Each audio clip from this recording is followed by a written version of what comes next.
Aku tak pernah menyangka bayi yang selama ini kubesarkan dengan sepenuh hati menjadi awal terbukanya rahasia kelam keluarga suamiku. Hingga sebuah tes DNA membuat semua orang terdiam dan mengubah hubungan kami menjadi penuh air mata, penyesalan, dan dendam yang sulit dimaafkan. Begini kisah selengkapnya. Tapi sebelum kita lanjut ke ceritanya, alangkah baiknya subscribe dulu channel ini, nyalakan lonceng notifikasinya, agar saya semangat untuk menghadirkan cerita yang lebih menarik lagi. Dan jangan lupa absen di bawah, kalian dari kota mana saja. Malam itu, gerimis turun tipis membasahi kaca jendela kamar.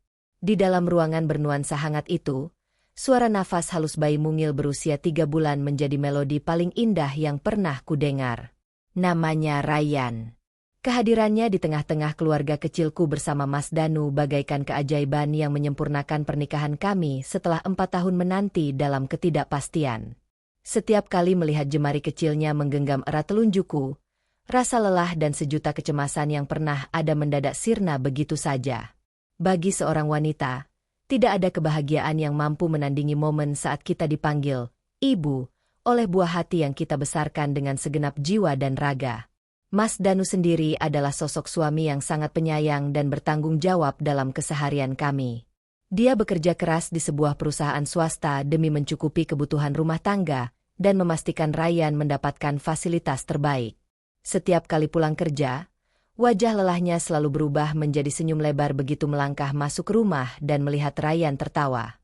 Aku sungguh merasa menjadi wanita paling beruntung di dunia saat itu, memiliki suami yang penuh perhatian dan seorang bayi tampan yang sehat. Kehidupan kami terasa begitu harmonis, tenang, dan tertata rapi tanpa ada celah sedikit pun yang mengindikasikan bakal munculnya sebuah prahara besar. Namun, kejujuran sebuah kebahagiaan terkadang diuji dari sudut yang paling tidak pernah kita sangka-sangka. Semuanya bermula dari kepulangan mertuaku, Ibu Suster, yang mendadak datang berkunjung untuk menginap di rumah kami selama beberapa hari. Senyum hangat dan tatapan matanya yang lembut saat pertama kali menggendong Ryan terasa begitu ganjil di mataku.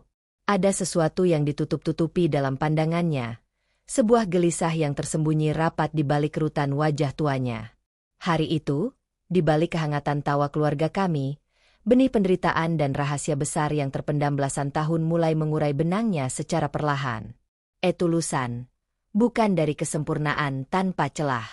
Namun ingatlah, setebal apapun tembok yang dibangun untuk menyembunyikan sebuah rahasia, kebenaran selalu menemukan jalannya sendiri untuk terungkap pada waktu yang tepat. Kehadiran ibu mertuaku di rumah awalnya membawa suasana hangat, namun perlahan berubah menjadi ketegangan yang tersembunyi. Setiap kali melihat Ryan tidur, mata ibu mertua selalu menatapnya dengan pandangan yang sulit diartikan. Ada kecemasan, kebingungan, dan rasa bersalah yang mendalam di balik kerutan wajah tuanya. Suatu malam saat hujan deras mengguyur kota, aku terbangun dari tidur karena mendengar suara bisikan pelan dari ruang tamu. Karena penasaran, aku melangkah pelan mendekati pintu kayu yang sedikit terbuka. Di sana, tampak Mas Danu berdiri membelakangiku sembari mendengarkan ucapan ibunya dengan wajah pucat pasih. "Danu, kamu harus yakin anak itu tidak akan membawa masalah di kemudian hari," bisik ibu mertuaku dengan nada bergetar ketakutan. Mas Danu mengepalkan tangannya rapat-rapat lalu menjawab lirih, "Bu, tolong jangan bahas ini lagi di depan Nisa, dia tidak boleh tahu apa-apa." Jantungku berdegup sangat kencang mendengar percakapan misterius itu. Pikiran buruk mulai menari-nari di kepalaku, mempertanyakan apa sebenarnya yang sedang mereka sembunyikan dariku. Aku kembali ke kamar dengan langkah gemetar dan berusaha bersikap seolah tidak terjadi apa-apa malam itu. Namun, benih keraguan telah tertanam kuat di dalam hatiku dan mengikis rasa percaya yang selama ini kubangun. Setiap kali menatap wajah Mas Danu, aku merasakan ada dinding tebal yang memisahkan jiwa kami. Senyuman hangat yang biasa diberikan suamiku kini terasa asing dan penuh kepalsuan. Hari demi hari berlalu, bayang-bayang ketakutan mulai menghantui pikiranku, memberi tanda bahwa kehidupanku yang tenang sebentar lagi akan dihantam badai besar. Kejujuran adalah pilar utama dalam membangun rumah tangga yang kokoh. Ketika sebuah rahasia mulai disembunyikan dari pasangan, kepercayaan akan perlahan mengikis dan menggantikannya dengan keraguan yang merusak keharmonisan. Kejanggalan demi kejanggalan terus bermunculan seiring berjalannya waktu di dalam rumah tangga kami. Saat merapikan lemari pakaian Mas Danu di suatu pagi, aku menemukan sebuah amplop coklat tua yang terselip rapi di bawah tumpukan berkas penting. Amplop itu tidak memiliki nama pengirim, namun segelnya tampak sudah pernah dibuka.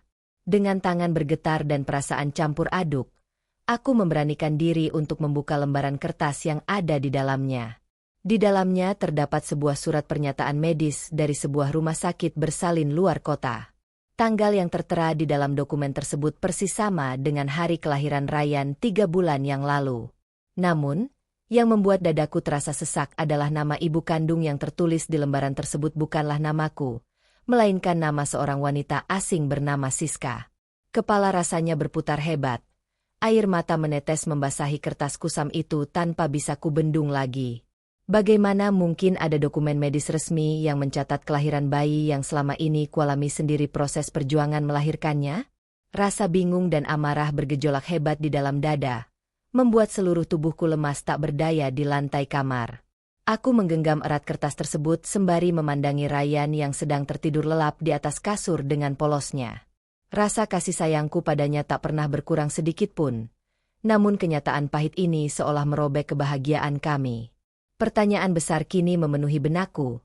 Siapakah wanita bernama Siska itu dan apa hubungannya dengan masa lalu Mas Danu yang sebenarnya?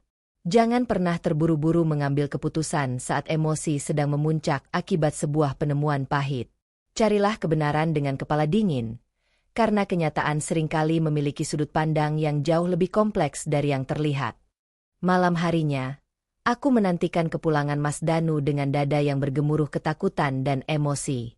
Begitu melangkah masuk rumah, aku langsung menyodorkan surat medis tersebut ke hadapannya tanpa banyak bicara. Wajah Mas Danu seketika memucat, matanya membelalak kaget seolah tidak percaya dokumen rahasia itu telah jatuh ke tanganku. Ruang tamu yang biasanya penuh dengan canda tawa mendadak terasa begitu dingin dan mencekam. Tatapan matanya liar mencari alasan untuk menyelamatkan diri dari sudut kebenaran. "Nisa, dengarkan aku dulu. Ini tidak seperti yang kamu bayangkan," ucap Mas Danu dengan nada suara yang bergetar hebat. Dia menjelaskan bahwa Siska adalah mantan rekannya yang pernah meminjam dokumen pribadinya untuk urusan administrasi rumah sakit beberapa waktu lalu. Kebohongan itu terasa sangat janggal dan tidak masuk akal bagi logikaku. Namun dia bersumpah demi langit dan bumi bahwa dia tidak pernah mengkhianati cinta kami. Ibu mertuaku yang mendengar keributan itu langsung datang dan menimpali penjelasan suamiku dengan wajah tegang. Ibu mertua berusaha menenangkan situasi dengan menyalahkanku yang dianggap terlalu curiga dan mudah terpengaruh oleh kertas tak berguna. Mereka berdua bersatu padu memintaku untuk melupakan masalah tersebut demi menjaga keharmonisan rumah tangga dan tumbuh kembang Ryan. Aku terpaku diam di sudut ruangan, menyadari bahwa mereka berdua sedang merajut kebohongan yang lebih besar di hadapanku. Walaupun bibirku terbungkam, naluri seorang ibu dan istri menegaskan bahwa ada kenyataan mengerikan yang masih tersembunyi rapat. Kebohongan yang ditutupi dengan kebohongan baru hanya akan menunda kehancuran dan memperbesar rasa sakit di kemudian hari. Keberanian untuk jujur dari awal adalah satu-satunya jalan untuk menyelamatkan rasa hormat dan cinta. Beberapa hari setelah konfrontasi itu, suasana di rumah terasa sangat dingin dan penuh dengan kecanggokan. Mas Danu menjadi lebih banyak diam dan seringkali menghindari kontak mata denganku saat berada di rumah. Suatu siang ketika Mas Danu sedang mandi, ponsel pribadinya yang tergeletak di atas meja mendadak berdering nyaring. Di layarnya tertera panggilan masuk dari nomor tanpa nama yang hanya berupa deretan angka asing. Tanpa pikir panjang, aku mengangkat panggilan tersebut dan menempelkan ponsel di telingaku. Suara wanita dari balik telepon itu terdengar sangat emosional dan terisak-isak menahan tangis. "Danu, sampai kapan kamu mau menyembunyikan anakku? Tolong kembalikan bayi itu. Aku tidak tahan lagi hidup dalam kepalsuan ini," serunya dengan nada penuh tekanan. Degup jantungku seakan berhenti seketika mendengarkan setiap patah kata yang diucapkan wanita misterius tersebut. Sebelum sempat aku bersuara atau menanyakan identitasnya, sambungan telepon itu mendadak terputus secara sepihak dari ujung sana. Tanganku gemetar hebat hingga ponsel itu hampir saja terjatuh ke atas lantai marmer yang dingin.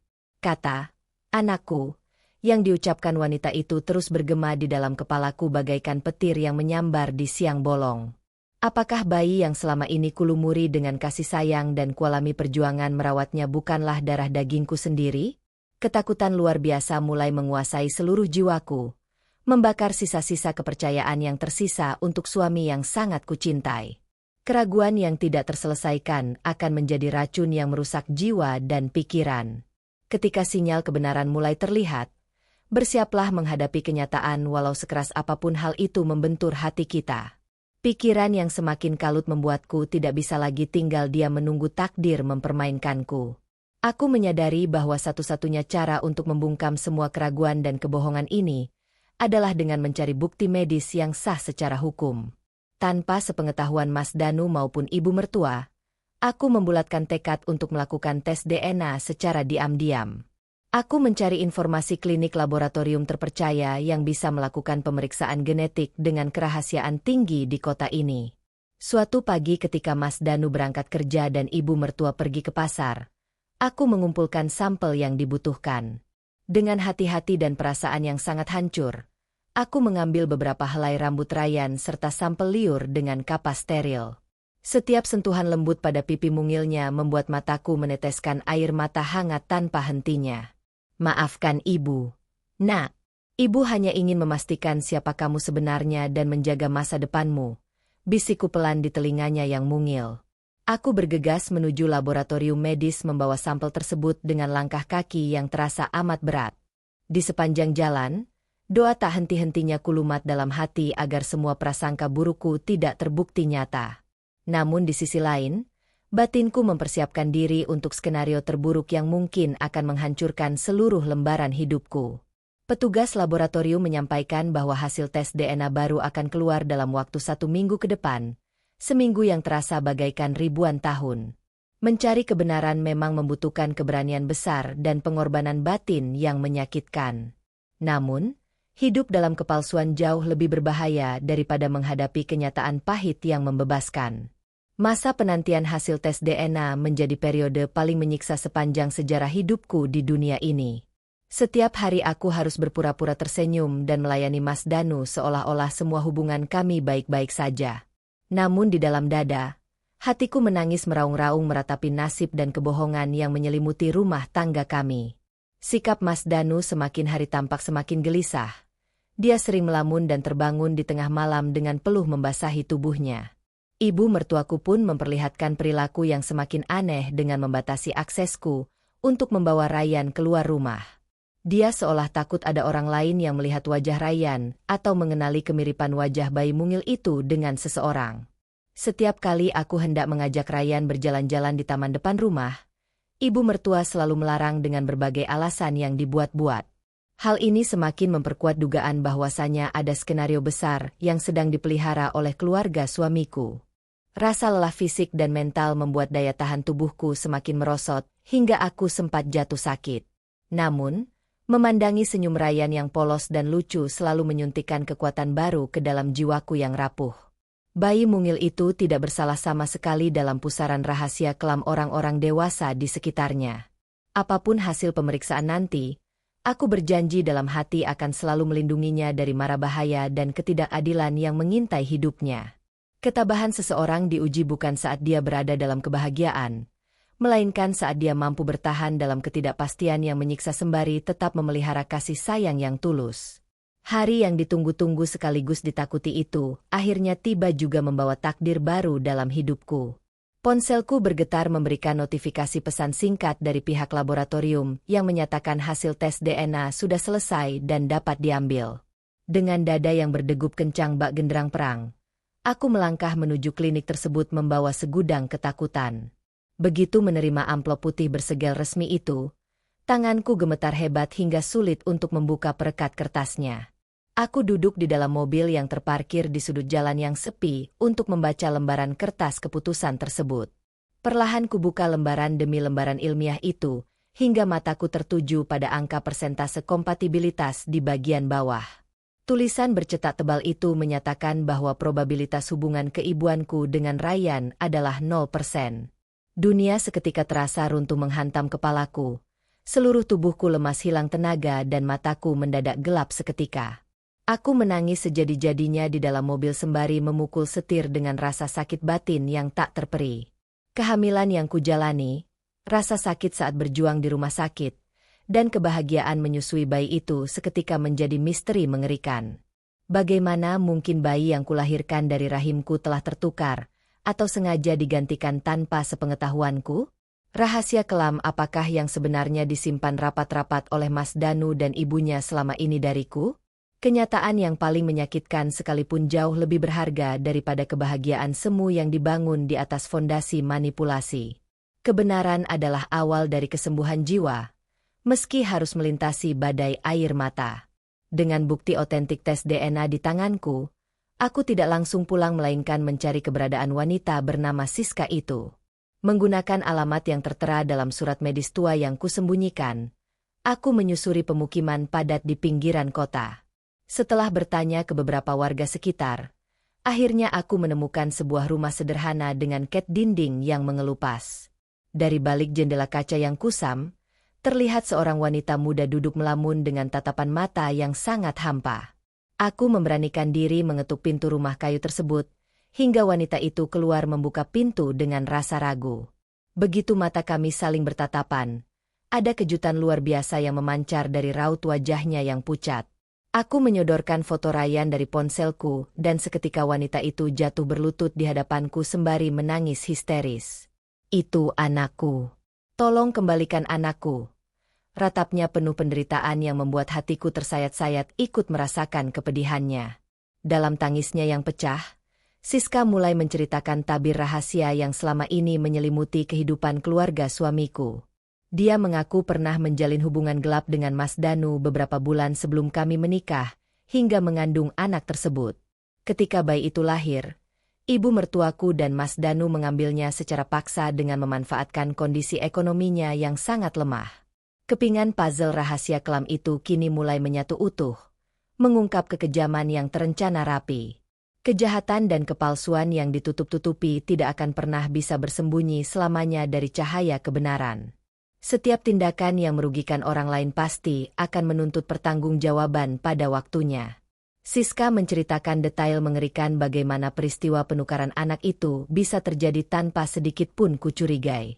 Ketika aku melahirkan di rumah sakit 3 bulan lalu, bayiku yang sebenarnya dinyatakan meninggal dunia beberapa saat setelah persalinan. Dokter dan ibu mertuaku bekerja sama menyembunyikan kabar duka tersebut dariku yang sedang kritis dan pingsan tak sadarkan diri. Mereka takut aku akan mengalami depresi berat atau gangguan jiwa jika mengetahui kenyataan pahit bahwa bayiku telah tiada. Di saat bersamaan, Siska juga melahirkan bayi hasil hubungannya dengan Mas Danu di klinik tempat yang sama. Ibu mertuaku yang tidak ingin reputasi keluarganya tercoreng akibat anak luar nikah, mengambil keputusan nekat yang sangat licik. Mereka membayar Siska dalam jumlah besar dan mengambil bayinya untuk diletakkan di sampingku saat aku terbangun dari pingsan. Dengan begitu, mereka bisa menutupi kehamilan haram Siska sekaligus memberikan pengganti bagi bayi kandungku yang telah meninggal. Mendengar pengakuan jujur dari Siska, dadaku terasa seperti dihantam batu besar yang sangat berat dan tajam. Mas Danu dan ibunya telah memanipulasi takdirku, membohongiku atas kematian anak kandungku sendiri, dan memanfaatkanku untuk merawat anak dari perselingkuhan suamiku. Rasa sayang yang luar biasa pada Ryan kini bercampur aduk dengan rasa benci dan dendam yang mendalam pada perbuatan keji keluarga suamiku. Kebenaran ini terlalu pahit untuk diterima oleh jiwa seorang ibu yang terhianati. Niat baik yang dilakukan dengan cara yang salah dan penuh kebohongan tidak akan pernah membuahkan kebaikan. Kejujuran di awal, sejelak apapun itu, jauh lebih terhormat daripada memelihara kebohongan besar.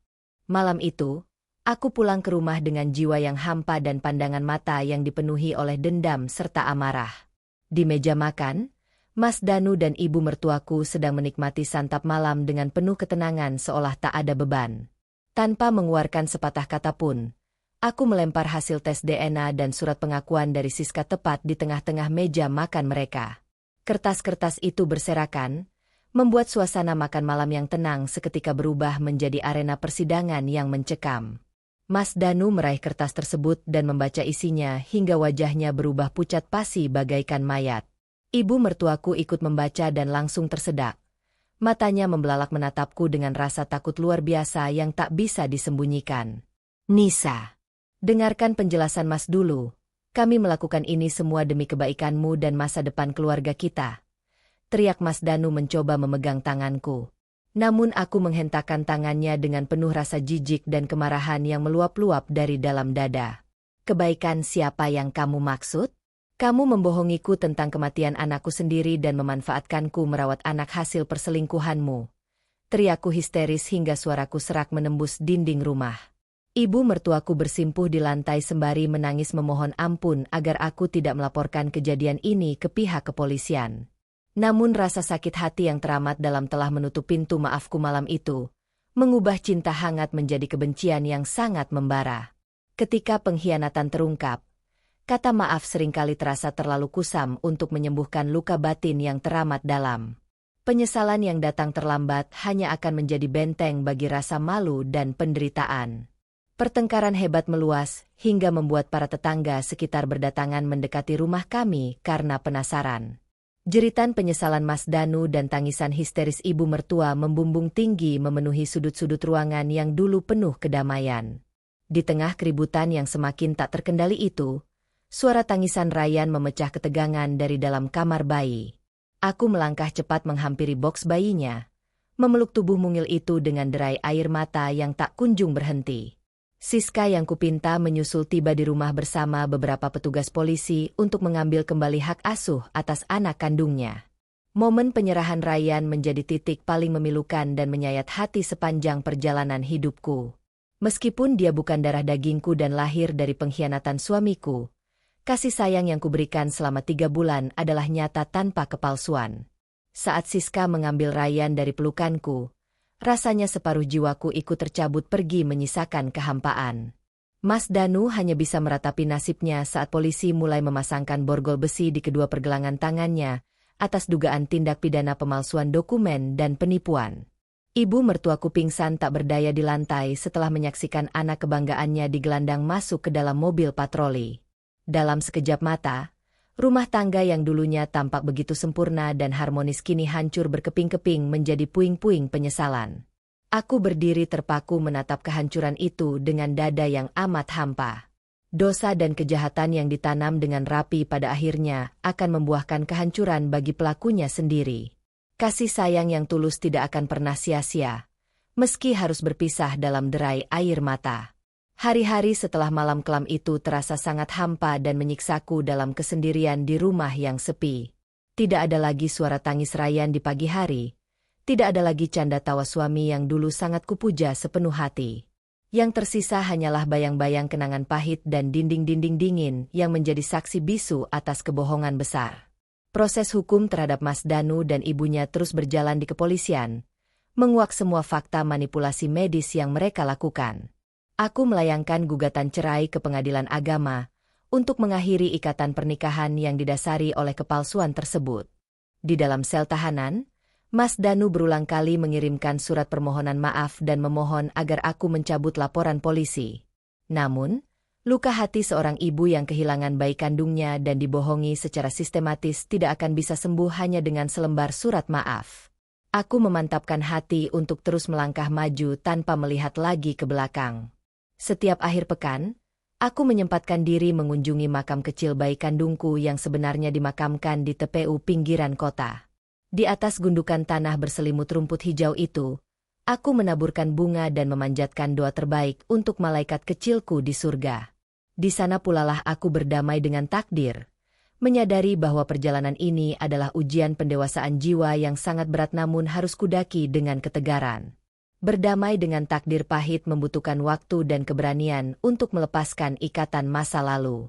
Mengikhlaskan bukan berarti melupakan, melainkan menerima kenyataan agar jiwa bisa melangkah tanpa beban dendam. Beberapa bulan berlalu, pengadilan agama akhirnya meresmikan perceraianku dengan Mas Danu secara hukum negara dan agama. Aku memilih menjual rumah kenangan kami dan pindah ke kota lain, untuk memulai kehidupan yang benar-benar baru dari nol. Pekerjaan baru sebagai pengajar di sebuah yayasan anak yatim memberikanku kedamaian batin dan makna hidup yang sesungguhnya. Mengayomi anak-anak yang membutuhkan kasih sayang perlahan-lahan menyembuhkan rongga dada yang sempat hampa. Suatu hari, aku mendapat kabar dari Siska bahwa dia kini hidup mandiri dan merawat Ryan dengan sangat baik di kampung halamannya. Siska sesekali mengirimkan foto dan video perkembangan Ryan yang tumbuh menjadi anak yang sehat dan menggemaskan. Meskipun rasa sakit pengkhianatan masa lalu pernah ada, melihat Ryan tumbuh bahagia di tangan ibu kandungnya membawa kepuasan batin tersendiri bagiku. Kasih sayangku pada Ryan kini berubah bentuk menjadi doa yang tak putus-putus. Aku mulai belajar memaafkan Mas Danu dan ibu mertuaku, bukan demi mereka, melainkan demi membebaskan jiwaku sendiri dari belenggu dendam yang membakar. Memaafkan adalah cara terbaik untuk menyembuhkan luka batin agar kita bisa hidup tenang tanpa dibayangi masa lalu yang kelam. Kini aku berdiri sebagai wanita yang lebih kuat, tegar, dan bijaksana dalam memandang setiap lika-liku kehidupan yang diberikan oleh Sang Pencipta. Memaafkan adalah hadiah terbesar yang kita berikan untuk diri sendiri agar terbebas dari penjara kebencian. Ketika kita berani melepas dendam, kedamaian dan kebahagiaan baru akan datang memenuhi hidup kita. Kisah hidup yang kualami ini memberikan pelajaran yang sangat mendalam bahwa tidak ada rahasia yang bisa tersembunyi selamanya dari kuasa Tuhan. Kebohongan mungkin bisa memberi ketenangan sesaat, namun kehancuran yang ditimbulkannya kelak akan berlipat ganda menyiksa pelaku dan orang sekitarnya. Ketulusan cinta yang kuberikan pada bayi yang bukan darah dagingku membuktikan bahwa naluri kasih sayang seorang ibu tidak terbatas pada ikatan biologi semata, melainkan pada ketulusan jiwa. Bagi siapa saja yang sedang berjuang melintasi ujian hidup yang sangat berat, ingatlah bahwa badai terpahit sekalipun pasti akan berlalu berganti pelangi. Jangan pernah kehilangan harapan dan kepribadian baikmu hanya karena kamu pernah disakiti oleh orang-orang terdekat yang kamu percayai.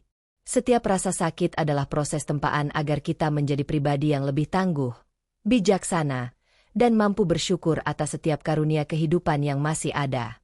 Kini aku telah menemukan kembali kedamaian sejati di dalam hatiku, hidup bahagia dengan kesederhanaan dan ketenangan jiwa yang tak ternilai harganya. Terima kasih untuk setiap kepedihan yang pernah singgah, karena darinya aku belajar arti keikhlasan, kekuatan ketabahan, dan indahnya memaafkan. Kehidupan adalah perjalanan panjang menuju kebenaran, dan kebenaran itu akan selalu membebaskan siapapun yang setia berjalan di atas jalurnya. Kehidupan tidak pernah menjanjikan jalan yang selalu mulus tanpa kerikil tajam. Namun dengan ketulusan, kejujuran, dan keberanian untuk memaafkan, kita akan selalu mampu bangkit dari kehancuran paling dalam sekalipun. Jadikan setiap luka sebagai pelajaran berharga yang mendewasakan jiwa. Terima kasih sudah menonton sampai akhir. Jangan lupa subscribe, like, dan share video ini agar lebih banyak orang bisa mengambil pelajaran dari kisah ini. Sampai jumpa di cerita inspiratif berikutnya.